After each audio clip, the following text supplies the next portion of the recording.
Eric Trump joins us now. We all knew Charlie was, one of the nicest guys in the world. He wanted the free and open exchange of ideas, ideals, opinions. He'd go on college campuses, knowing it's often a hostile environment. He'd answer any question. He'd debate all comers. Has all the indications of a political assassination to me, Eric. And I guess we now know what 1 millimeter can mean. Sean, I've seen too much in the last 15 months. I saw my father almost get assassinated the first time while watching it in high-definition TV. I got the call when they tried to kill him again on a golf course. Charlie's a dear friend. Now I see him die at the behest of a shooter with a long-range rifle. It's enough. It's absolutely enough. They're not going to wipe his ideas off the table. If anything else, they're just going to ground his ideas in a movement that's become so powerful.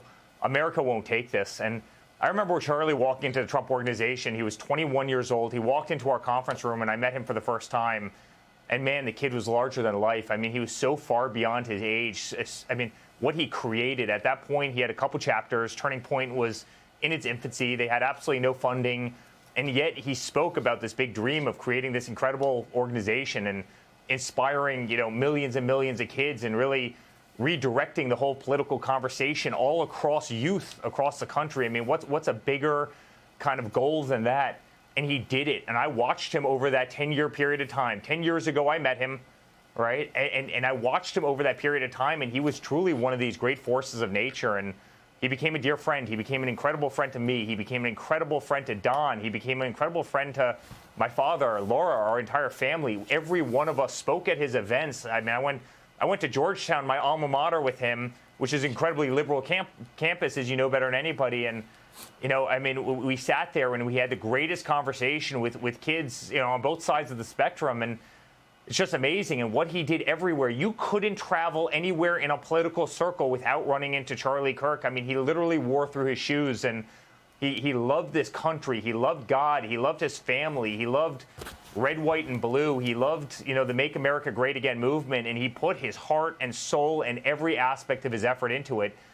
And then to see the blood gushing out of his neck today, the truly traumatizing sight, when all you saw in that crowded audience was just love. I mean, kids who were engaged in the political process, who finally wanted to get involved with politics for the first time maybe ever, right? I mean, something that 10 years ago was so dull until my father reinvigorated it. And now you had the next generation, a kid who is 31 years old, who was out there giving it absolutely everything and electrifying these kids.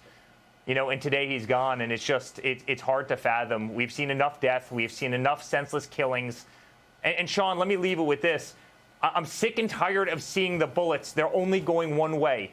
Again, first it was my father. Then you saw what they tried to do to Kavanaugh. Then you saw what they did to Steve Scalise. Now they just killed Charlie Kirk. I've gotten more envelopes of white powder, as has Don, as has everybody in our entire family.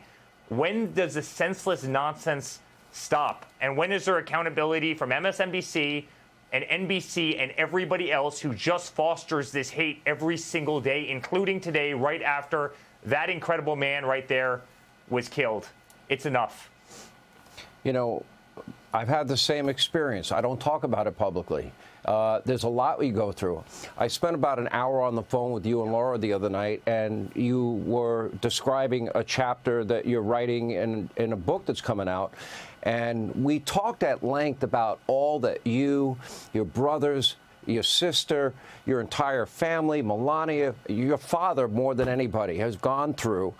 And really unprecedented rage and hatred. And it's almost like I wonder if we become numb to the words and what impact all those words, dehumanizing your father, has had, and dehumanizing people in the movement.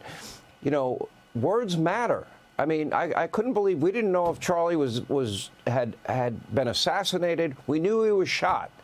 And over at MSDNC, they're blaming the victim. Pritzker is blaming your father. But this has been 10 years. You're chronicling all of this. Most people don't know the backstory of all that you had to live through and your family has had to live through. It's never happened in history before, Eric. And I don't know if there's anybody we can appeal to. I don't hear anybody on the left maybe with the exception of John Fetterman, that, wants it to go away. Yeah. Well, that's right, Sean. I wrote a book about this. I released it 2 days ago. It's called Under Siege. It is exactly what we're dealing with right here. And I said in it, I mean, they tried to impeach my father multiple times. They went after our kids. They tried to break up our family. They tried to bankrupt us. They try and put us, our company out of business. They subpoenaed the hell out of all of us. They pulled him off the ballot of Maine and Colorado. They gag ordered him. They took his free speech away from him. They did so much more. And then they tried to shoot him. They tried to shoot him twice, right? And I said this on your show. I said this before Butler, Pennsylvania. I said they've tried everything. And this is what Under Siege is all about. This is what the book is all about. They tried to do everything. It didn't work. And I said to you, and I got criticized for this at the time, I said, Sean, I wouldn't be surprised if they resorted to violence, because that's who they are and that's what these people do. And we saw them almost kill my father. I mean, miss him by a millimeter. If you had a gust of wind, it would have been a different day. Then they tried it again, and thank God for that Secret Service agent that saw that maniac hiding in a bush. And now all of a sudden you see what happened to Charlie Kirk today, where somebody with a high-power rifle shoots him in the neck from 200 yards away, which, by the way, was farther than Butler, Pennsylvania. And this is exactly what Under Siege was about. It's the constant siege on the Republican Party. It's the constant siege on the Make America Great Again movement, which is the greatest movement in political history. It's a constant siege on my father, on our family, on everything that we adore about this country, about Constitution, about God, about that beautiful family that you keep on seeing in the pictures on that screen, this beautiful wife, Erica, 2 beautiful children. That's what the book is about, and that's what we've witnessed for the last 10 years, and it has to stop in this country. We're going to lose our democracy if this is how our country functions. Never before, Eric, have we ever witnessed, and we've had long conversations both on and off air about this, did you ever have an attorney general run on a platform to destroy one man, one family, one organization? That happened to your family, your father. That happened to you. That happened to your brother, Don. That happened to your younger brother, Barron. That happened to your sisters. That happened to Melania. Never before, not a word was said. Novel legal theory. Statute of limitations passed. There was no honest liberal out there that said this is wrong. The statute of limitations had passed. It was a legal NDA. It was really only a misdemeanor, but we'll just turn it into 34 felony counts. Nobody cared. Nobody cared to ask an expert in real estate in Palm Beach, is Mar-a-Lago really worth $18 million when it's worth $1 billion or $1.5 billion? And they got away with it. No intellectually honest people on the left, Eric. That means they'll stop at nothing. And then 2 assassination attempts culminating in the death of a really, really wonderful human being in Charlie Kirk. They manufactured outrage about a Russia hoax that didn't exist for a 3-year period of time, pitting the 2 biggest nuclear superpowers against each other.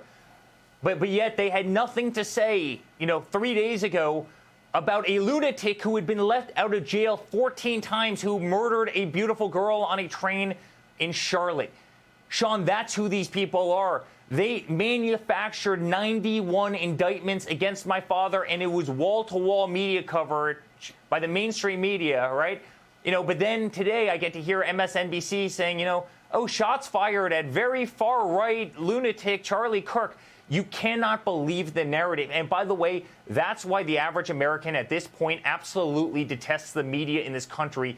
They see it. It's also the reason that my father won the popular vote. It's the reason that my father won every single swing state. It's the reason that my father won Miami-Dade County that hasn't gone Republican in 37 years by 11 points. This country is sick and tired of this nonsense. This country is sick and tired of seeing lunatics terrorize our streets and cities all across this nation. And again, Sean, our people aren't going to stand for this. Yeah, Eric Trump. It's wrong what your family have been through. We appreciate you being on tonight and really giving a testimony to the person that we knew, Charlie Kirk, one of the nicest people you'll ever meet. Give you the shirt off his back. We appreciate you being with us. Hey, Sean Hannity here. Hey, click here to subscribe to Fox News YouTube page and catch our hottest interviews and most compelling analysis. You will not get it anywhere else.